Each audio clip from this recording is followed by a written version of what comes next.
अस्सलामुअलैकुम। I hope you guys are absolutely fine. So जैसे मैंने वादा किया था कि ये थर्मल फिज़िक्स की पास्ट पेपर की वीडियो है, मैं आपको रीसेंट पास्ट पेपर्स कराऊंगा। इसमें रीसेंट लेटेस्ट पास्ट पेपर्स जो आए हुए हैं, ओके, जितने कर सकें कर लेंगे, क्योंकि जूम की वेटिंग लिमिटेशन है तो अभी एंड हो जाएगी, तो जितने कर सकें कर लेंगे, वरना पार्ट 2 बनाना पड़ेगा इसका। ओके, अब पहला क्वेश्चन क्या हुआ है, in which example are the particles in fixed position. अब याद करो, तीन स्टेट्स ऑफ मैटर हैं, solid, liquid and gases, and सिर्फ एक ही स्टेट है जिसमें आपके पास पार्टिकल्स रेगुलरली अरेंज्ड होते हैं और फिक्स्ड पोजीशन में होते हैं, मूव नहीं कर पाते, एंड वो कौन सा है, सॉलिड। तो हमने सॉलिड वाली एग्जांपल देखनी है।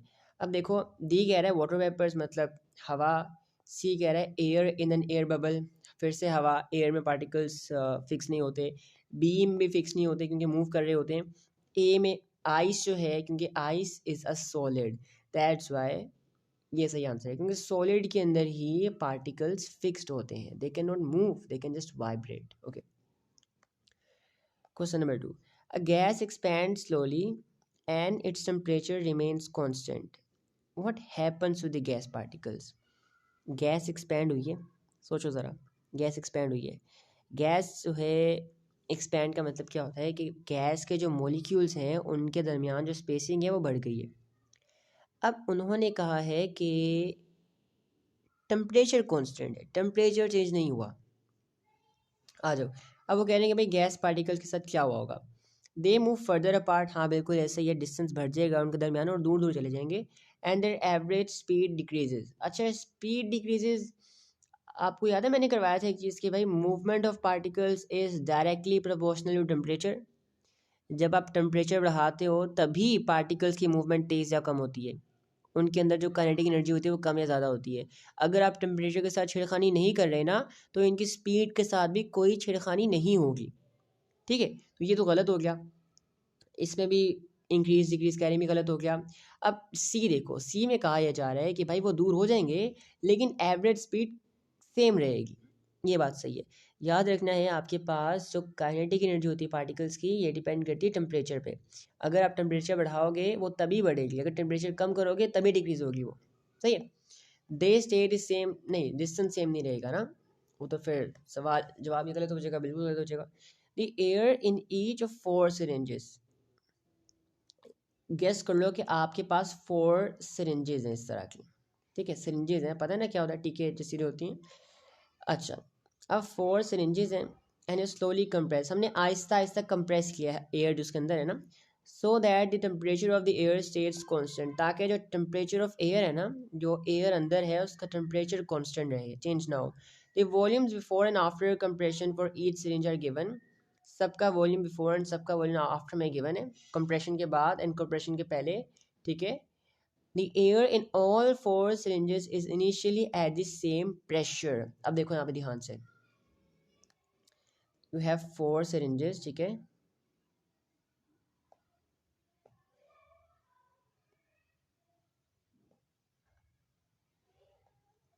4 syringes आपके पास, ठीक है।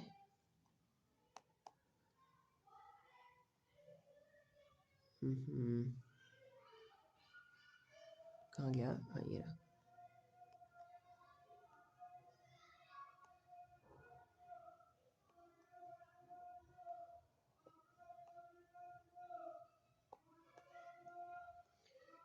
फोर सिरिंजेस हैं, ऐसा ही है ना, हाँ सही हो गया। अच्छा, अब इसके अंदर जो गैस थी ना, बेसिकली सबके अंदर इनिशियली सेम प्रेशर पे थी, क्या मतलब, ये कंप्रेस करने से पहले सबका प्रेशर सेम था। अब अज्यूम कर लेते हैं, हम कोई भी प्रेशर डाल देते हैं, कोई भी प्रेशर डाल दो आप, कोई भी प्रेशर डाल दो, जैसे मैं कहता हूँ कि भाई प्रेशर इनका था अराउंड 1000 कह लो, कोई भी सेम था ना। अच्छा, क्योंकि क्वेश्चन में हमारे काम आएगा। अब हमें दिया हुआ है वॉल्यूम कंप्रेशन से पहले एंड वॉल्यूम कंप्रेशन के बाद, एक मिनट में भी आया कैलकुलेटर लेके,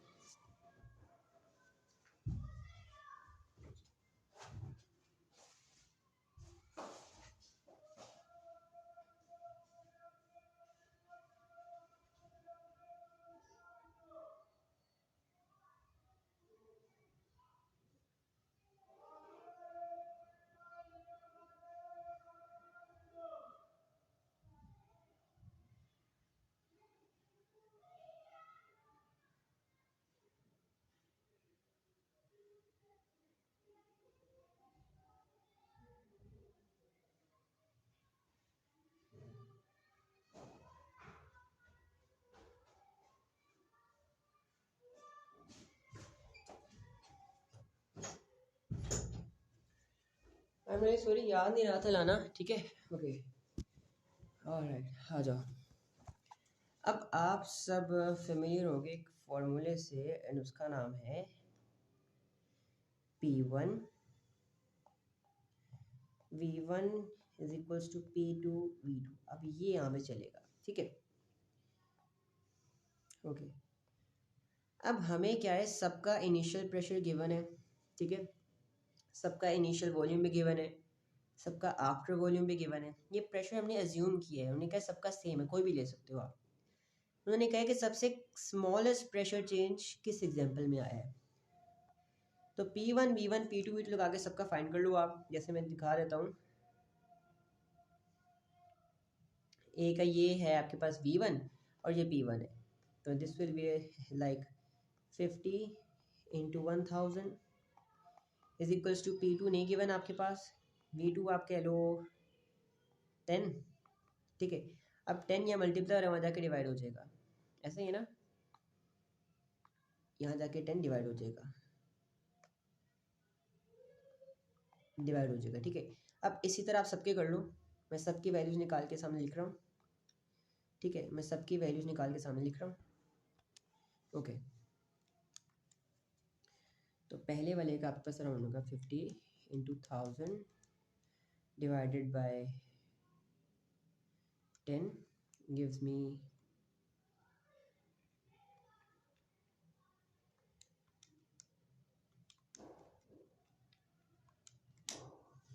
गिव मी 5000, ठीक है। पहले का मेरे पास आ रहा है 5000। नेक्स्ट वाले का देखते हैं, बिल्कुल वैसे ही करेंगे, ठीक है। ये आपके पास आ जाएगा 100, ठीक है, into 1000 P1 V1 is equals to P2 आपका नहीं गिवन है, V2 गिवन है 50 में जाके डिवाइड हो जाएगा। ये कितना आएगा आपके पास, अराउंड आ जाएगा 100 1000 ओवर 50 गिव्स यू 2000, ठीक है। अच्छा जी, अब अगले का देख लेते हैं। This will B 400 into 1000 over 25, ये आपके पास आया 16,000 आ रहा है। इससे अगले का देखते हैं। This will B 400 into 1000 over 100, तो ये आपके पास आ रहा है 4000। अब देख के बताओ कि सबसे कम प्रेशर चेंज कहाँ पे आया है, ठीक है। ए में 5000 है, सी में 1600 है और डी में 4000 है। सबसे कम आपके पास आया हुआ है बी में, सही है। तो बी आपका करेक्ट ऑप्शन होगा। जब भी आपको कहा ना प्रेशर सेम है, तो आप कोई भी एज्यूम कर सकते हो। आप 1 भी एज्यूम करते फिर भी आपका आंसर सही आता। आप 1 कर लेते, 2 कर लेते, सबका लेकिन आपने सेम करना था, सही है। अच्छा, the temperature of a substance is measured with a liquid and glass thermometer. Which physical property changes so that the temperature can be measured? अब लिक्विड एंड ग्लास थर्मोमीटर जो है उसके अंदर कौन सी प्रॉपर्टी चेंज होती है जिससे हम लोग टेम्परेचर मेजर कर पाते हैं। अब होता बेसिकली क्या है, समझो कि जब आप एक मेटल को हीट करते हो ना, हमारी जो बॉडी के साथ लगता है, तो हीट ट्रांसफ़र होती है उसके अंदर, एंड हीट से वो लिक्विड एक्सपैंड करता है, स्पेसिंग बढ़ जाती है, वॉल्यूम बढ़ जाता है उसका, तो वॉल्यूम है वो, सही है। लेंथ गलत है, लेंथ नहीं बढ़ती, थर्मोमीटर की लेंथ सेम रहती है, गलत है। मैस भी गलत है, मैस कभी चेंज नहीं होगा। स्पेसिफिक हीट कैपेसिटी भी गलत है, ठीक है, क्योंकि स्पेसिफिक हीट कैपेसिटी वही रहेगी, सब्सटेंस वो है ना, तो वो चेंज नहीं होगी। आंसर आपका सही डी है, वॉल्यूम चेंज होगा क्योंकि स्पेसिंग चेंज होगी ना उसके दरमियान। फिर कह रहे हैं boiling and evaporation are different processes, which statement is correct. अच्छा, boiling only occurs at the surface of a liquid, गलत है। आपकी जो बॉइलिंग होती है ना वो थ्रू आउट द लिक्विड होती है। अगर आपको कॉन्सेप्ट क्लियर नहीं है तो प्लीज़ जाके मेरे पहले वाली वीडियोस देखो। Boiling through out the surface of liquid होती है, मतलब पूरे लिक्विड से होती है। Evaporation only occurs when temperature of the liquid is high enough. Evaporation बहुत रेंज ऑफ टेम्परेचर्स पे हो सकती है। जैसे आप नहा के आओ, सर्दियों में भी आओ, तो कुछ देर के बाद आपके सारे के जो पानी लगा होता है आपके ऊपर वो सारा उड़ जाता है, इवेपोरेट हो जाता है। सी कह रहा है evaporation does not change the temperature of a liquid. नहीं, याद है इवेपोरेशन का कूलिंग इफेक्ट आता है ना, इवेपोरेशन का कूलिंग इफेक्ट आता है। डी कह रहा है when a boiling liquid is heated it's temperature remains constant. हाँ, अगर लेट्स सपोज आपने एक बर्तन में पानी डाला हुआ है एंड वो बॉयल हो रहा है, ठीक है, मतलब बॉयल का मतलब क्या होता है कि वो लिक्विड से गैस में बदल रहा है। आप उसको जितना मर्जी हीट करो उसका टेम्परेचर चेंज नहीं होगा, because all the heat is being utilised to break down their bonds. सही है, तो ये वाला सही है। जब एक सब्सटेंस अपना मेल्टिंग या बॉइलिंग पॉइंट रीच कर जाता है तो उस टाइम क्या होता है, उसका स्टेट चेंज होना स्टार्ट हो जाता है, और उस टाइम टेम्परेचर ना ही डिक्रीज होता है और ना ही इंक्रीज होता है। सही है, तो डी सही है। और आगे आ जाओ। अब ये कटा हुआ ज़रा, बेसिकली ये कन्वेक्शन करंट दिखा रहे हैं आपको इस तरह, sorry for this, convection currents दिखा रहे हैं। अब बेसिकली वो पूछ रहे हैं कि विच स्टेटमेंट एक्सप्लेन दिस, इन कन्वेक्शन करंट्स को कौन सी स्टेटमेंट सही तरह एक्सप्लेन करती है। Okay, the evaporation of water causes water molecules to rise to the surface. नहीं, ऐसा तो नहीं होता है। ठीक है, अगर इवेपोरेशन होगी वो तो लिक्विड सरफेस को छोड़ के बाहर चला जाएगा ना। The expansion of water molecules causes them to rise to the surface. Expansion of water molecules causes them to rise to the surface. Okay. अब एक्सपेंशन का मतलब पता है क्या कह रहे हैं, कि वाटर मॉलिक्यूल्स के दरमियान स्पेसिंग बढ़ जाती है, मींस वॉल्यूम का कह रहे हैं, वॉल्यूम बढ़ने की वजह से वो ऊपर चला जाता है। नहीं, इसमें हम जो कंसेप्ट यूज़ करते हैं वो डेंसिटी का होता है। क्या होता है, डेंसिटी का। ठीक है, अच्छा, the water above the heat source, जो हीट सोर्स है इसके अबव जो वाटर है ना, सही है, जो वाटर इसके अबव है, rises because it becomes less dense. हाँ, ये सही है। अब जो ऊपर पानी है ना ये वाला, इसका वॉल्यूम कम होगा, ठीक है, एंड डेंसिटी जो है इसकी बढ़ जाएगी, सॉरी, वॉल्यूम बढ़ेगा, I am sorry, I am really sorry, ठीक है।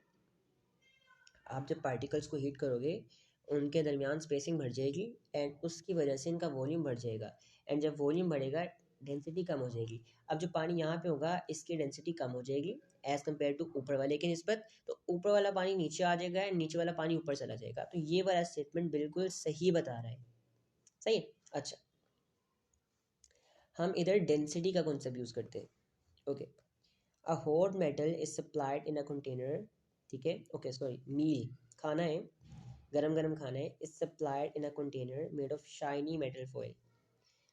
अब आपने ना अपना खाना एक मेटल फॉइल के अंदर एल्यूमिनियम फॉइल कह लो, उसके अंदर आपने रख दिए। अब why does the container help to keep the food hot.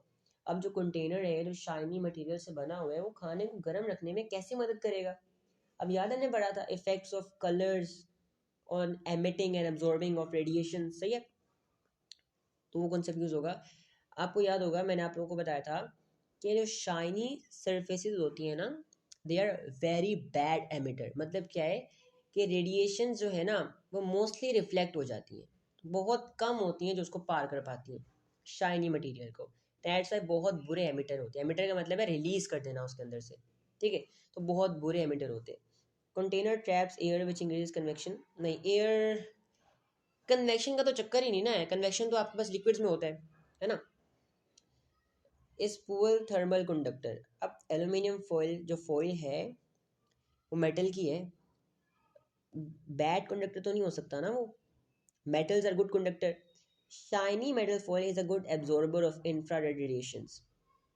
Good absorber नहीं है भाई वो, दे आर बैड एब्जॉर्बर। सही है, as well as bad emitter.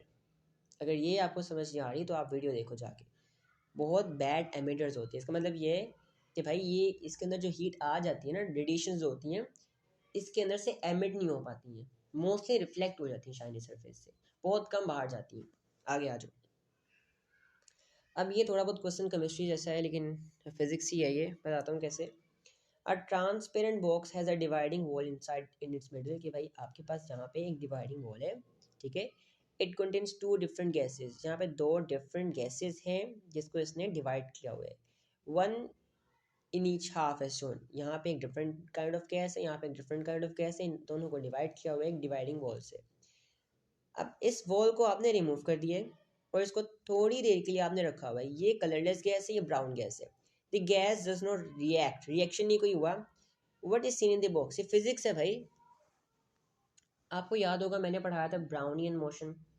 क्या मतलब कि भाई गैस के पार्टिकल्स मूव रैंडमली, है ना। अब आप एक कमरे में कोने में स्प्रे करते हो परफ्यूम का, तो वो परफ्यूम पूरे कमरे में उसकी स्मेल फ्रेगनेंस इवनली स्प्रेड हो जाती है, ऐसा ही है ना, क्योंकि पार्टिकल्स एयर के रैंडमली मूव कर रहे होते हैं। तो जब ये वॉल हटाओगे ना तो पार्टिकल्स रैंडमली मूव करेंगे और ये हर तरफ इवनली डिस्ट्रीब्यूट हो जाएंगे, ऐसा ही है ना। तो आपको एक पेल ब्राउन कलर दिखेगा, लाइट ब्राउन सा थोड़ा सा इससे, सही है। तो ब्राउन गैस नहीं, ऐसा नहीं है, वो कह रहे हैं एक तरफ ब्राउन गैस और एक तरफ आपके पास कलरलेस गैस होगी, ऐसी बात नहीं है। पेल ब्राउन गैस गुड, हाँ ये सही है। आपको पूरे बॉक्स के अंदर इवनली डिस्ट्रीब्यूटेड पेल ब्राउन सा कलर नजर आएगा, सही है, क्योंकि येलो वाइट और ब्लैक मिक्स हो जाएगा ना, ये ब्राउन कलर सा, तो ज़रा लाइट कलर बनेगा, सही है। ओके, ये कुछ इस तरह होगा जैसे आपके पास ये देखो यहाँ पे, अगर मैं एक बॉक्स बनाता हूँ यहाँ पे, ठीक है, ये देखो यहाँ पे कुछ पार्टिकल्स, देखो कुछ पार्टिकल्स आपके जैसे यहाँ पे ब्लैक वाइट को रिप्रेजेंट कर रहा है, गेस कर लो। कुछ आपके ब्राउन पार्टिकल्स, फिर ब्लैक पार्टिकल, फिर ब्राउन पार्टिकल, फिर ब्लैक पार्टिकल, फिर ब्राउन पार्टिकल, फिर ब्लैक पार्टिकल, इस तरह ही हो जाएगा डिस्ट्रीब्यूशन, सही है, कुछ इस तरह। अच्छा, तो इससे आपको एक लाइट ब्राउन सा कलर नजर आएगा। ओके, अ बोतल containing a cold liquid is place on a table on a warm day. एक बोतल है, उसके अंदर ठंडा पानी पड़ा है और आपने उसको गर्मियों के अंदर ना टेबल के ऊपर रखा हुआ है।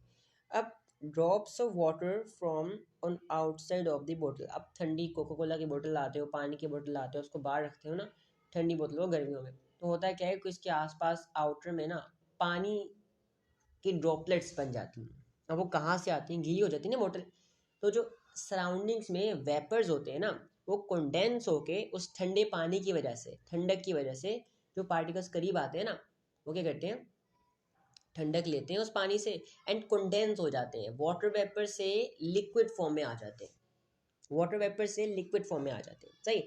तो which process causes the drops to form. अच्छा, कौन से प्रोसेस के बाद ड्रॉप्स फॉर्म होते हैं, वेपर्स का लिक्विड में आ जाना, किस प्रोसेस से फॉर्म होता है, याद करो, कॉन्डेंसेशन, है ना, कॉन्डेंसेशन आपका राइट आंसर है। ओके, आ जाओ आगे। Alright, which row shows how forces and distances between the particles in a solid generally compare with the forces and distances in a liquid। अच्छा, अब वो कह रहे हैं सॉलिड के अंदर जो पार्टिकल्स के दरमियान डिस्टेंस है एंड जो पार्टिकल्स के दरमियान जो बॉन्ड बने हैं उसमें जो फोर्सेस हैं वो कैसे कंपेयर करती हैं लिक्विड से। अब forces between particles in a solid, अब सॉलिड के पार्टिकल्स के दरमियान, जैसे सॉलिड है आपके पास, इनके पार्टिकल्स के दरमियान जो फोर्सेस होती हैं ना, ये बहुत स्ट्रॉन्ग होती हैं, लिक्विड से स्ट्रॉन्गर होती हैं, that's why they are fix ना, क्योंकि लिक्विड्स फ्लो करते हैं, सॉलिड्स फ्लो नहीं करते। ओके, और डिस्टेंस जो होता है बेसिकली वो कम होता है, ये लिक्विड है और ये सॉलिड है, ये लिक्विड है, ये सॉलिड है, इनके अंदर स्पेसिंग कम होती है, इनमें ज़्यादा होती है, तो स्पेसिंग कम होगी। ये तो बच्चों वाली चीज़ें हैं seriously. Alright, okay, N incomplete statement about latent heat is given. अब आप लोगों को मैंने लेटेंट हीट का नहीं बताया, बट मैंने आपको कॉन्सेप्ट बताया है। बेसिकली लेटेंट हीट वो एनर्जी होती है, ठीक है, जो कि यूटिलाइज होती है बॉन्ड्स को तोड़ने में, ठीक है, या वो एनर्जी कह लो विच इज़ यूटिलाइज्ड और which makes a state change, जिसकी वजह से एक स्टेट चेंज होता है, एक सब्सटेंस अपना स्टेट चेंज करता है, मैटर अपना स्टेट चेंज करता है, लिक्विड से गैस, गैस से लिक्विड, सॉलिड वगैरह वगैरह। Latent heat is the energy, ठीक है, ये हमेशा एनर्जी होगी, requires to overcome the bonds between molecules and change the dash of a substance। ये वो एनर्जी होती है, ठीक है, जो कि बॉन्ड्स के दरमियान जो फोर्सेस होती हैं ना उनको तोड़ देती है, सही है, उन बॉन्ड्स को तोड़ने की एनर्जी चाहिए होती है ना, और ये आपका स्टेट चेंज करती है सब्सटेंस का, तो एनर्जी एंड स्टेट, ये आपका सही आंसर है। Okay, a cold solid is place on top of a hot solid, ये आपका कोल्ड सॉलिड है एंड आपने इसको एक हॉट सॉलिड के ऊपर रखा हुआ है। Thermal energy is transferred from the hot solid to the cold one. अब थर्मल एनर्जी जो है ना वो आपके हॉट सॉलिड से कोल्ड सॉलिड में जा रही है, ऐसा ही है ना। एक्सप्लेनेशन बताओ। ओके, सुनना ज़रा। A hot solid expends so its particles will move further apart।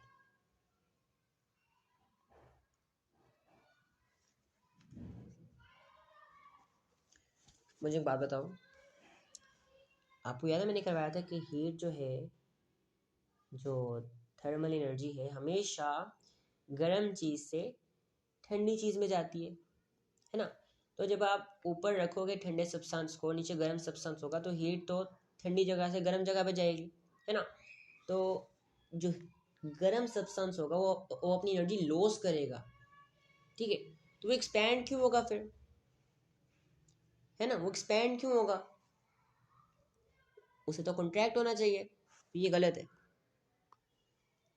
वैसे स्टेटमेंट ही गलत है। Energy is transferred from one particle to the next. Okay, मैं बताता हूँ यही सही आंसर है, लेकिन बाकी भी देखते हैं। हीट ऑलवेज राइजेज, हीट हमेशा बढ़ती है, नहीं, heat always go from hotter substance to colder substance, ठीक है, या higher concentration to lower concentration. ये गलत स्टेटमेंट ही गलत है। Molecules are free to move randomly through the solid, solid में मोलिक्यूल्स मूव नहीं कर सकते भाई, ठीक है। तो बी आपका सही आंसर है। Energy is transferred from one particle to another. अब क्या मतलब है इसका, जैसे ये आपके पास एक सब्सटेंस है, ठीक है, देखो ये सॉलिड है आपके पास, ठीक है, सॉलिड है आपके पास, ठीक है। अब हीट जो है ना वो पार्टिकल टू पार्टिकल जाती है, इस तरह होता है। बेसिकली क्या है, ये पार्टिकल्स आपस में वाइब्रेट करते हैं, वाइब्रेट करते हुए टकराते हैं, टकरा के अपनी एनर्जी थोड़ी सी इनको दे देते हैं, फिर ये आगे वाइब्रेट करते हैं, ये अपनी एनर्जी इनको दे देते हैं, फिर ये वाइब्रेट करते हैं, अपनी एनर्जी आगे देते हैं, ऐसे ऐसी एनर्जी आगे जाती है पार्टिकल टू पार्टिकल, ठीक है। तो ये आपका ऐसे सही आंसर है। ओके, आगे आ जाओ। Alright, a house is to be thermally insulated. अब एक घर को हमने थर्मली इंसुलेट करना है to reduce thermal energy loss and reduce fuel cost, ठीक है, ताकि घर गर्म रहे, एनर्जी जो है वो बाहर, घर से बाहर मत जाए, और जो हम फ्यूल जलाते हैं घर को गर्म करने के लिए वो कम हो जाए, उसकी कॉस्ट कम हो जाए। अब एक उन्होंने लॉफ्ट इंसुलेशन की, इसमें उनका खर्चा आया $300, एंड जो साल के बाद उनको बचे ना इस इंसुलेशन की वजह से, ठीक है, जो उनको बचत हुई फ्यूल में वो $300 ही थी, बराबर बराबर, ठीक है। अब दूसरा देखो, ये बिजनेस थोड़ा सा आ गया इसके अंदर, ठीक है, लेकिन फिजिक्स ही है ये तो करना पड़ेगा। सेकंड में कह रहे हैं कैविटी वॉल इंसुलेशन। अब वॉल को इंसुलेट करने के लिए आपने $700 लगाए, बट फ्यूल का खर्चा स्टिल इसकी वजह से $200 सिर्फ बचा, सिर्फ $200 बचा। अब ड्राफ्ट प्रूफिंग जो है, यहाँ पे आपने ड्राफ्ट प्रूफिंग जो कराई उसको आपको कराने के लिए $100 लगे, ठीक है, एंड सिर्फ $30 आपको बचे फ्यूल के। अब डबल ग्लेजिंग करवाने के लिए यहाँ पे दोनों में आपको $7,000 लगे, एंड बचत कितनी हुई फ्यूल की, सिर्फ $400, ठीक है। ये बिजनेस था, मैंने बता दिया, बिजनेस क्वेश्चन लग रहा है, लेकिन देखते हैं क्या कहते हैं। Which type of thermal insulation pay back the cost of installation in the shortest time. अब सुना ज़रा, कहा यह जा रहा है कि कौन सी टाइप ऑफ इंसुलेशन है, ठीक है, जिसने अपने पैसे वापस कर दिए। क्या मतलब भाई, जितने पैसे हमने उस पर लगाए ना उतने पैसे हमें बच गए बाद में, मतलब ये कह लो कि हमारे पैसे पूरे हो गए, कहते हैं ना हमारे पैसे पूरे हो गए, सही है। तो वो कौन सा है, देखो यहाँ पे आपने 300 लगाए एंड 300 को बचत होगी आपकी, 300 की बचत होगी आपकी, तो ये सही आंसर है। ये बिजनेस था पूरा का पूरा। कौन सा, ये लॉफ्ट इंसुलेशन, ठीक है। Okay, what is the property of both liquids and gases. Liquids and gases में एक चीज़ कॉमन है, वो क्या है, वो क्या चीज़ है कि भाई ये लोग फ्लोट करते हैं, ठीक है, ये फ्लो करते हैं। अच्छा, कुछ लोग कहेंगे ए सही हो सकता था, ए सही हो सकता था अगर वो कहते हैं कि इन चीज़ों को किसी भी कंटेनर में डालो तो उसकी शेप ले लेते हैं। अब गैस तो हर वक्त पूरा का पूरा कंटेनर फिल नहीं करता ना, गैस के पार्टिकल्स बहुत ज़्यादा होते हैं, स्पेसिंग बहुत ज़्यादा होती है, हमें कंप्रेस करके इसमें और ज़्यादा पार्टिकल्स भी डाल सकते हैं, सही है। In an experiment, the volume of a gas in a cylinder is measured as the pressure of the gas is increased। ये बड़ा मुश्किल क्वेश्चन है, ये 1 मार्क का है, लेकिन समझाने के लिए मुझे 10 मिनट लग जाएंगे, 5-6 मिनट लग जाएंगे, 10 मिनट बहुत ज़्यादा है। ओके, सुनना ज़रा, एक एक्सपेरिमेंट किया हमने। अच्छा, the volume of a gas in a cylinder is measured, एक सिलेंडर है, इसके अंदर गैस है, हमने इसका वॉल्यूम मेजर किया हुआ है, ठीक है। As the pressure of the gas is increased, अब हमने ना इसका प्रेशर आहिस्ता आहिस्ता इंक्रीज किया है, हम इसका प्रेशर बढ़ा रहे हैं, इसका प्रेशर यहाँ से आगे करके बढ़ा रहे हैं, प्रेशर इसका हम लोग बढ़ा रहे हैं, ठीक है। अब उन्होंने वैल्यूज़ दिखाई हुई हैं कि जैसे जैसे आप प्रेशर बढ़ा रहे हो वॉल्यूम की क्या वैल्यूज़ आ रही हैं, प्रेशर की क्या वैल्यूज़ आ रही हैं। अब आपने कुछ पॉसिबल एक्सप्लेनेशन देनी है फॉर दीज रिजल्ट्स। ये बहुत मुश्किल क्वेश्चन है, ये लोग बहुत फंसे हुए थे, बहुत कम बच्चों से सही हुआ था, सही है। ओके, सबसे पहले देखो, गौर से समझना मेरी बात, गौर से समझना, ठीक है। कैलकुलेटर अपने साथ, ओके। अब इसका प्रेशर हम लोग बढ़ा रहे हैं, प्रेशर हम लोग बढ़ा रहे हैं, सही है। आपको पता है जब प्रेशर बढ़ता है तो वॉल्यूम कम होना चाहिए, एंड ऐसा हो भी रहा है, देखो प्रेशर यहाँ पे बढ़ रहा है एंड वॉल्यूम आपके पास कम हो रहा है। लेकिन एक और चीज़ पढ़ी थी हमने, P1V1 is equals to P2V2। अब ये P1V1 क्या बताता है, ये बताता है कि भाई जो रेशो होगा ना इंक्रीज डिक्रीज का प्रेशर वॉल्यूम है वो सेम होगा, तो वो हमने यहाँ पे देखना है ध्यान से, ज़रा उसका ध्यान करना आप, ठीक है।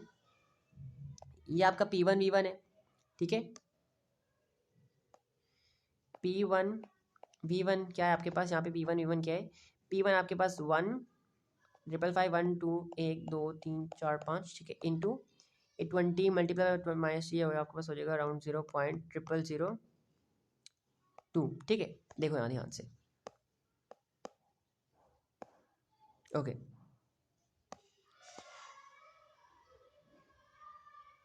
ऑलराइट, ये आपका P1V1 है। अब P2V2 क्या होगा इसके अंदर, इस स्पेसिफिक एग्जांपल के अंदर P2V2 क्या होगा आपका, P2V2 ये होगा, ठीक है। लेकिन हम इसमें एक वैल्यू डालेंगे एंड देखेंगे क्या सही वैल्यू हमारे पास आ रही है कि नहीं, है ना। अब मैं लेट्स सपोज डालता हूँ यहाँ पे, मैं प्रेशर डाल देता हूँ 2 1 2 3 4 5, ठीक है, डालो। और V1 V2 मैं इसको एज अ वेरिएबल ले लेता हूँ, अभी यहाँ जाके डिवाइड हो जाएगा, करो कैलकुलेटर में करो इसे, this will B 1 1 2 3 4 5 into 0.1232 over 2 2 1 2 3 4 5,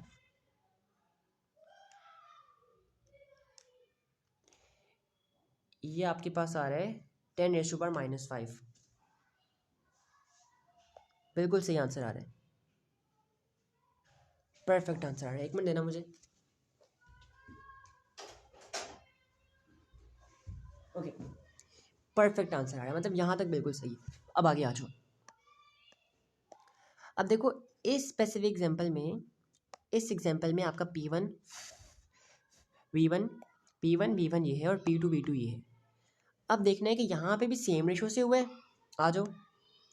अब P1 क्या है आपका 2 इंटू 10⁻⁵ कह लो, या फिर इसको आप कह लो 2 1 2 3 4 5 इंटू ये आपका P1 है, आ जाएगा 0.0001, ठीक है।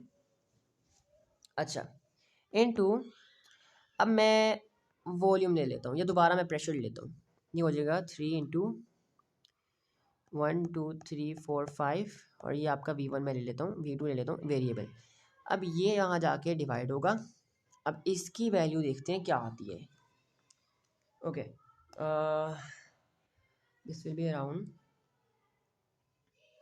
2 1 2 3 4 5 मल्टीप्लाई बाई 0.1231 ओवर आपके पास 3 1 2 3 4 5।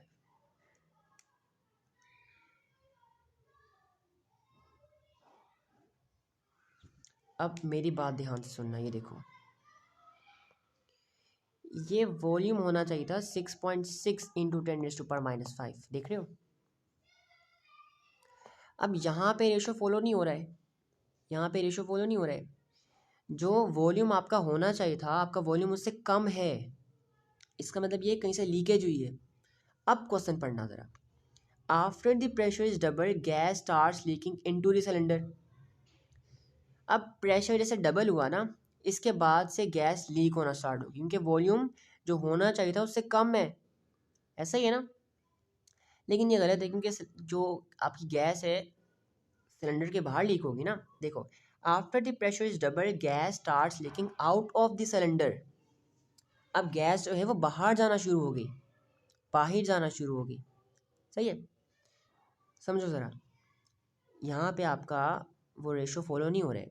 जो आपका वॉल्यूम होना चाहिए था उससे कम है, इसका मतलब ये वॉल्यूम कहीं गया है इसका गैस का, है ना। तो गैस बाहर लीक हो गई। ये क्वेश्चन बड़ा मुश्किल समझ आता है किसी को, मैंने खुद बहुत मुश्किल समझा था। आई होप आप लोगों को समझ आ गया हो ये। अगर नहीं समझाया एक बार दोबारा देख लो, गारंटेड समझ आ जाएगा। बाकी ऑप्शंस पढ़ लेते हैं। Temperature of a gas is constant. Temperature का नहीं बताया हुआ तो मेरे ख्याल चेंज नहीं आया होगा। Temperature of the gas is increasing. Temperature मेरे ख्याल चेंज नहीं आया होगा। सही है, क्योंकि टेम्परेचर में चेंज भी आता तो वॉल्यूम में फ़र्क ना आता, इतना बड़ा फ़र्क ना आता। सही है, ओके आगे। Which statement about copper explains why it is the best better thermal conductor than glass.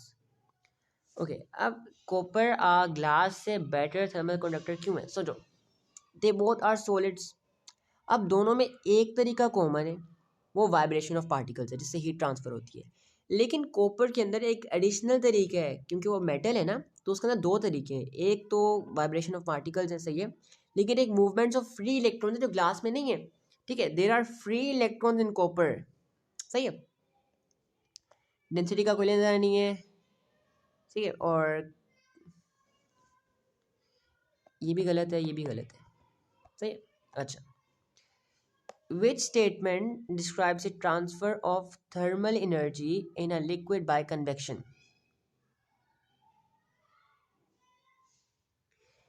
Which statement describes the transfer of thermal energy in a liquid by convection? अच्छा, लिक्विड के अंदर थर्मल एनर्जी कैसे transfer होती है? Through convection. A decrease in its density causes the liquid to rise. सही है, अच्छा, इसमें फ्री इलेक्ट्रॉन्स नहीं होते, पहली बात तो गलत है। Infra radiation passes through the, ये भी गलत है। इंफ्रा रेडिएशन की बात कहाँ से आ गई? Particles of the liquid vibrate and pass in. Liquid में वाइब्रेशन नहीं होती है, लिक्विड में होता है बेसिकली क्या है कि जैसे भी आपके पास एक सब्सटेंस है, ठीक है, इसमें आप नीचे हीट कर रहे हो, तो जो पार्टिकल्स करीब होंगे ना बेसिकली ये एक्सपैंड करेंगे, एक्सपैंड करने की वजह से इनकी डेंसिटी डिक्रीज हो जाएगी। अब डेंसिटी डिक्रीज होगी तो ये क्या आएंगे, ये ऊपर चले जाएंगे। एंड ऊपर जो ठंडे पार्टिकल्स होंगे बेसिकली विद लोअर डेंसिटी, जो ऊपर ठंडे पार्टिकल्स होंगे